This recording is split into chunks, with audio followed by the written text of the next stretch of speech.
Greetings, netizens of YouTube. Sargon of Akkad's campaign against social justice, regressives and the left has not gone unnoticed.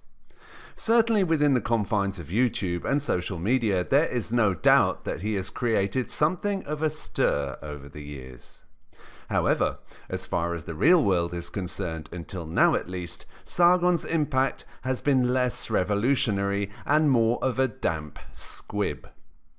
Let's watch this ringing endorsement from the English Defence League, a far-right organisation which is using the misfortunes of refugees and migrants in order to court popularity among malcontents. I will include subtitles for those unable to understand the speaker. Democracy and liberty, including free speech. Now, if you're a liberal, two YouTube sites, RockinMrE. Where's the cameraman? RockinMrE. This guy is a liberal. He's definitely against socialism and he's a white survivalist. Also got on YouTube, this guy has got 250,000 followers. Sargon of Akkad, an ultra-liberal, a free-thinking man who is in favour of democracy. He understands that liberalism has got to defeat the fascism of the left and the right. Now, until these people can find a political organisation, they are screaming in the wind like us. But read and watch what these guys have got to say, and I swear to you, if you agree with them, you agree with me. These far-right wingers are impressed by opposition to the left. They claim to be liberals. They talk about free speech. They dislike Muslims and rail against migration. I won't ask why all this sounds so familiar because, let's face it, much of YouTube seems to believe the same thing these days. He calls Sargon an ultra-liberal. I have no idea what that's supposed to mean, but frankly I doubt the intellectual capacity of the speaker, which some might unkindly say would be the reason for his attraction to Sargon. Until these people can find the political organisation, they are screaming in the wind. Pissing in the wind is the vernacular, of course, but this is a very interesting comment.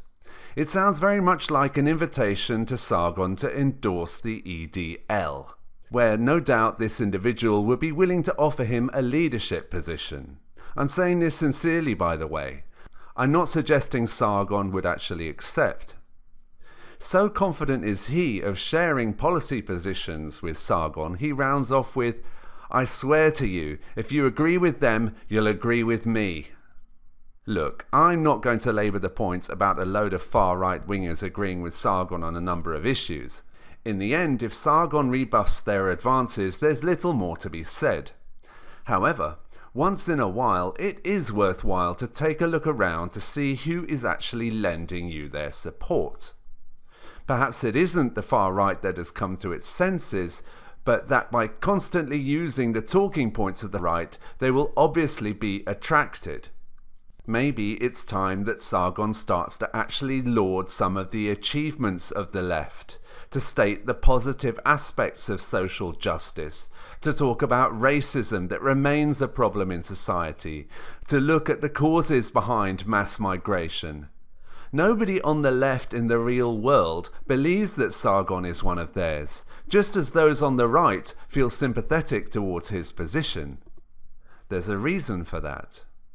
But I want to return to the dishevelled man's comment about Sargon, finding the political organisation. Many of you will be familiar that Sargon is in awe of what he believes is the left's capacity to infiltrate institutions through activism. He's read Machiavelli. He's read Alinsky's Rules for Radicals. He has spoken of turning his activities into something broader, of creating debates within a wider context involving opposing opinions, essentially of breaking free from the shackles of the virtual world. This was not idle talk, in my opinion. I believe that he wants to make some impression on the world, even though I suspect that he will also happily just bank the YouTube dollars if that plan doesn't work out for him. Let's take the past year or so. It seems to me that Sargon doesn't appear to understand the disconnect between the online world and the real world. The evidence is plain for all to see. Look at online polling accuracy compared to in-person polling or telephone polling. The same was true of the BBC petition he created about Gamergate, when he overestimated the power of his online activism. Russell Brand also found out the hard way that online activism has less impact than one might think. It was the same thing with his petition on social justice, which was addressed to universities, which I doubt one university department read about. Of course he expected that because it was a publicity stunt.